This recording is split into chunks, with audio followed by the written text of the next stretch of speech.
जी आमी गोंय सरकारा कडेन मागणी केल्ली की हे आश्रम आमचे काडून उडोवचे म्हणून, पूण अजून पर्यंत ताचेर कांयच कारवाई सरकारान करूं ना. आतां रामनाथ युवा संघ येता त्या 11 ऑक्टोबराक 3:30 दनपारां भव्य मोर्चाचें आयोजन केल्लें आसा. रामनाथी 3:30 सुमार हो मोर्चा सुरू जातलो.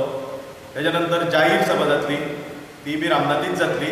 हांव गोंयच्या सगळ्या NGO, पॉलिटिकल पार्टी, खास करून यूथ आमचे जे आसा तांकां हांव अपील करता की ह्या मोर्चाक मोठ्या संख्येन तुमी उपस्थित रावचें, कारण की सनातन संस्था गोंयांत आसप हें सामकें धोक्याचें आसा.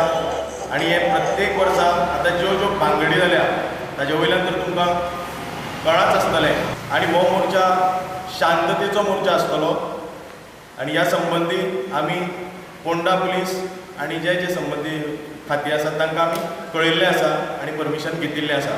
जेपीचे आमदार श्री विष्णू वाघ, तशेंच आमदार एलेक्स रिजनाड, मागीर आमचे फुडें आतां जे आसा ते सगळे नेते Christopher Fonseca, Pundalik Naik, Jawahar Barve, Nagesh Karmali, N Shivdas, Suhas नायक, राजू मंगेशकर, स्वाती केरकर, वाल्मिकी नायक, गोविंद गावडे, कमलाकर माळशी, रमेश गांवस, यज्ञेश्वर निगळे, सुदीप तामणकर आनी ॲडवोकेट जतीन नायक हे सगळे वक्ते म्हणून ते उपस्थित आसतले.